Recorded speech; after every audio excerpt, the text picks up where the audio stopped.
7 days oats diet challenge இன்னைக்கு பார்த்தீங்கன்னா டே வந்து 5th ஆயிடுச்சு. இன்னைக்கு காலையில் என்னோட வெயிட் என்ன இருந்துச்சு அப்படின்னா 76.300 இருந்தேன். ஸோ இதுதான் என்னோட வெயிட் இன்னைக்கு. காலையில் எழும்புனோடனே வெறும் வயிற்றில் ஒரு கப் அளவுக்கு தண்ணி எடுத்துருந்தேன். நான் கொஞ்சம் வாமாக தான் எடுத்துருந்தேன். நான் வந்து விலாக் மாதிரி எதுவும் ஷூட் பண்ணலை, ஏன்னா எதுவுமே பண்ண முடியலை, உண்மையாக ரொம்ப முடியலை. எனக்கு ரொம்ப தலைவலி, ரொம்ப கஷ்டமாக இருந்துச்சு. ஸோ அதனால் கிச்சனில் சமைக்கிறது அப்புறம் படுக்கிறது அந்த மாதிரி தான் போயிட்டுருக்கு. லாஸ்ட்டாக ஒரு 4-5 நாளாகவே அந்த மாதிரி தான் போயிட்டுருக்கு. ஸோ அதனால் இன்றைக்கும் எழும்புனோடனே தண்ணி குடிச்சிட்டு அப்புறமா ஒரு சின்ன கப்பு டீ இனிப்பு இல்லாமல் எடுத்துருந்தேன். டீயோ காஃபியோ எது வேணால் எடுத்துக்கலாம், இஞ்சியெல்லாம் போட்டு வேணும்னாலும் குடிக்கலாம், எப்படி வேணால் குடிக்கலாம். டீ காஃபி குடிக்கிற பழக்கம் இல்லை அப்படின்னா நீங்கள் ஸ்கிப் பண்ணிக்கலாம், இது கண்டிப்பாக எடுக்கணும் அப்படிங்கிற அவசியம் எல்லாம் கிடையாது. அடுத்ததாக வந்து ஒரு ஸ்மூதி ரெடி பண்ணியிருந்தேன் இன்றைக்கி பிரேக்ஃபாஸ்ட்டுக்கு. ரொம்ப சிம்பிளாக நம்ம நார்மலாக செய்யக்கூடிய ஓட்ஸ் ஸ்மூதி தான். நெக்ஸ்ட்டு வந்து சர்ஜரி இருக்கனால ரொம்ப ஸ்ட்ரிக்டான ஒரு டயட்டுக்குள்ளே இருக்க முடியாது இல்லையா, அதனால் ஒரு 2 பீஸு டேட்ஸ் எடுத்திருந்தேன். கூட ஒரு 4-5 முந்திரியும் கொஞ்சம் ஓட்ஸும் கொஞ்சம் கருப்பு திராட்சை எடுத்திருந்தேன், உலர் திராட்சை. அப்புறம் ஒரு கப் அளவுக்கு தண்ணியும் ஒரு ஆப்பிளும். ஸோ இதை வந்து மிக்ஸி ஜாரில் போட்டுட்டு கிரைண்ட் பண்ணி எடுத்திருந்தேன். நம்ம வேணும்னா இது பால் சேர்த்தும் கிரைண்ட் பண்ணி எடுத்துக்கலாம். பால் சேர்த்து எடுத்தோன்னா இந்த ஸ்மூதி வந்து இன்னும் ரொம்ப டேஸ்ட்டாக இருக்கும். நம்ம வேணும்னா தேங்காய் பால் இந்த மாதிரி எது வேணால் எடுத்துக்கலாம். ஸோ இந்த மாதிரி தான் இன்றைக்கி ஸ்மூதி எடுத்திருந்தேன். இப்போ வந்து வெயிட் கிளாஸு கண்டிப்பாக நடக்கும்னு நம்புவோம். ஏன்னா நம்ம ரொம்ப வந்து டயட்டில் சீட்டெல்லாம் பண்ணலை. ஸோ 2 பீஸு டேட்ஸ் தான் எடுத்திருக்கேன். நான் பொதுவாக டயட்டுன்னு வந்துட்டேன்னா டேட்ஸ் எடுக்கவே மாட்டேன். எனக்கு டேட்ஸ் எடுத்தால் வெயிட் கிளாஸ் ஆகாது, இனிப்பு சுத்தமாக எடுத்துக்கவே முடியாது. பட் இப்போ வேறு வழி இல்லை, நம்ம எடுத்திருக்கோம்.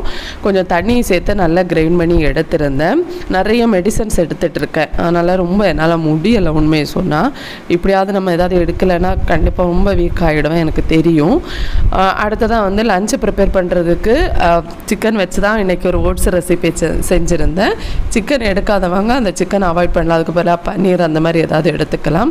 கடாய் அடுப்பில் வச்சுட்டு கடுகு கருவேப்பிலை தாளிச்சிட்டு கட் பண்ணி வச்சுருக்க வெங்காயத்தை போட்டு கொஞ்சம் நல்லா வதக்கிக்கிறேன். அப்புறமா வந்து சிக்கன் குழம்பு வச்சுருந்தேன், அதுலேருந்து கொஞ்சம் சிக்கன் பீசஸ் மட்டும் நான் எடுத்திருந்தேன். எடுத்து இது கூட போட்டு அதையுமே நல்லா மிக்ஸ் பண்ணி எடுத்திருந்தேன். சிக்கன் சேர்க்காதவங்க நான் சொன்ன மாதிரி பன்னீர் சேர்த்துக்கலாம், இல்லை வேறு ஏதாவது வெஜிடபிள்ஸ் வேணும்னாலும் ஆட் பண்ணிக்கலாம், அது உங்களோட விருப்பம். ஸோ எனக்கு சிக்கன் ரொம்ப பிடிக்கும். எனக்கு சிக்கன் இருந்துச்சுன்னா கண்டிப்பாக எடுப்பேன். லோ கார்பு டயட்லேயுமே நம்ம சிக்கன் எடுத்துக்கலாம். சிக்கன் வந்து 0 கார்பு, இதில் சுத்தமாக கார்பு கிடையாது, கலோரி தான் இது. அதனால் நம்ம சிக்கன் கொஞ்சம் எடுத்துக்கலாம், பிரச்சனையே கிடையாது. லோ கார்பு டயட்டில் இருக்கீங்கன்னா ஒரு 250 கிராம் அளவுக்கு கூட நீங்கள் சிக்கன் எடுத்துக்கலாம். சிக்கனை போட்டுட்டு அதை வந்து கொஞ்சம் நல்லா மிக்ஸ் பண்ணி கொடுத்துட்டு ஓட்ஸை கொஞ்சம் வறுத்து நம்ம வச்சுருக்கணும். அப்போ தான் இதில் போட்டோன்னா கொஞ்சம் நல்லாயிருக்கும், ஒரு உப்புமா மாதிரி நல்லாயிருக்கும். ஸோ அதனால் கொஞ்சம் வறுத்த ஓட்ஸும் கொஞ்சம் ஒரு 2 டேபிள் ஸ்பூன் வர்ற மாதிரி துருவி வச்சுருந்த தேங்காவும் சேர்த்துட்டு இப்போ எல்லாம் நல்லா கொஞ்சம் இந்த மாதிரி வறுத்து கொடுத்துக்கிறேன். மசாலா கூட இது கொஞ்சம் நல்லா மிக்ஸ் ஆகணும். எக்ஸ்ட்ரா மசாலா வேணும்னா நம்ம ஆட் பண்ணிக்கலாம். நான் வந்து இது என்னென்னா சிக்கனில் இருக்கு இல்லையா மசாலா, அது போதும்னு நினச்சேன். ஏன்னா ஓட்ஸ் வந்து பெருசாக மசாலாலாம் இழுத்து எடுக்காது. ஸோ அதனால் நம்ம வந்து இந்த மசாலாவே ஓகே தான். இப்போது சுடு தண்ணீர் ஒரு கப் அளவை சேர்த்துக்கிறேன். கொதிக்கிற தண்ணியும் சேர்த்துக்கலாம், இது கொஞ்சம் சூடாக இருந்துச்சு, ஆனால் நீங்கள் கொதிக்கிற தண்ணி கூட சேர்த்துக்கலாங்க. தண்ணி இதுக்காக சூடு பண்ணி நான் தனியாக வச்சுட்டு அது கொஞ்சம் ஆறிடுச்சு. அதாவது ரொம்ப சூடாக இல்லை, கொதிக்க அந்த மாதிரி இல்லை, கொஞ்சம் சூடாக இருந்துச்சு. அந்த மாதிரி தண்ணி சேர்த்து இதை வந்து நம்ம நல்லா வேக வச்சு எடுத்தோம் அப்படின்னா போதும். இப்போ தேவையான அளவுக்கு உப்பு சேர்த்துக்கிறேன். இப்போ இதில் வந்து நீங்கள் இல்லை எங்களுக்கு வந்து இது வேண்டாம் அப்படிங்கிறவங்க, அதாவது நம்ம வந்து சிக்கன் வேண்டாம் அப்படிங்கிறவங்க மற்ற வெஜிடபிள்ஸ் சேர்க்குறீங்கன்னா கொஞ்சம் முந்திரி பருப்பு கூட நீங்கள் லைட்டாக வறுத்து சேர்த்துக்கோங்க, நல்லாயிருக்கும் சாப்பிட்றதுக்கு. அது இன்னொரு ரெசிப்பியில் உங்களுக்கு காட்டுறேன்.